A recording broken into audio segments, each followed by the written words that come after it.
Hello বন্ধুরা, welcome back to my channel. আর আমি সুজন দাস। আর আজকের এই মেঘলা ওয়েদারের মধ্যে আমরা শ্রাবণ মাসের চতুর্থ সোমবারে জল ঢালতে চলেছি তারকেশ্বরে। আর তারকেশ্বরে যাওয়ার আগে আমরা প্রথমে দুটো মন্দিরে ঘর করলাম, একটা কাকদ্বীপ বাংলা মাঠের স্কুলের পেছনের মন্দিরে এবং আরেকটা বাবা বুদ্ধেশ্বর মন্দিরে। আমরা ঠাকুরের এখানে ঘর করার পরে আমরা চলে গেলাম গাড়িতে, যেখানে আমাদের প্রায় 20 জন টিম অপেক্ষা করছিল এবং 20 জন টিমের প্রায় খাওয়া দাওয়া সব কিছু নিয়ে আমরা উঠে গেলাম গাড়িতে।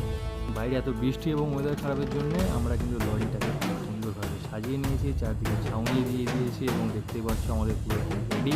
সবাই খুব আনন্দে যাচ্ছিলো এবং গাড়ির সামনে আমরা ভালো করে একটা পোস্টার বানিয়ে নিয়ে লাগিয়ে দিয়েছিলাম, যেটা লেখা ছিল জয় বাবু বুদ্ধেশ্বর। এবং কাকদ্বীপ কমিটি থেকে আমরা এটা চলে গেছিলাম সবাই মিলে আনন্দ করতে করতে।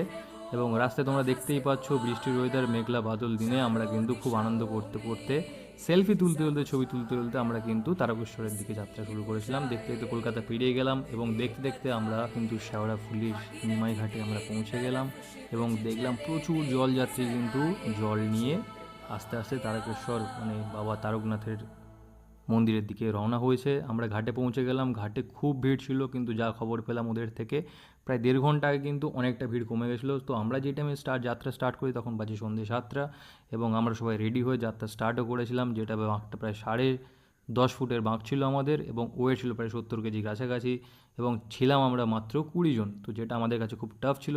দেখতে দেখতে আমরা কিন্তু কামারকুণ্ডু ব্রিজে পৌঁছে গেলাম, কিছুক্ষণ রেস্ট নিলাম এবং এখানে আমরা অনেক কিছু থিম দেখলাম, হনুমানজির থিম, মায়ের থিম, আরও অন্যান্য বিভিন্ন রকম বড় বড় থিম ছিল, যারা কিন্তু জল নিয়ে বাবা তারকেশ্বরের দিকে যাচ্ছিল। এবং দেখতে দেখতে আমরা পৌঁছে গেলাম সকাল 8টার দিকে বাবা তারকেশ্বরের মন্দিরের কাছে। এবং জল ঢালার পরে যেহেতু আমরা খুব টায়ার্ড ছিলাম, পায়ের অবস্থা তোমরা দেখতেই পাচ্ছ, এবং টিম আমাদের পুরো টায়ার্ড, ক্লান্ত, খাওয়া দাওয়া করে রেস্ট, এবং আমিও খুব টায়ার্ড ছিলাম, পায়ের অবস্থা খুব খারাপ ছিল। এবং জল ফল ঢালার পরে আমরা কিন্তু সুস্থভাবে বাড়ির দিকে রওনা দিলাম। এইটুকুনি আমার ভিডিও।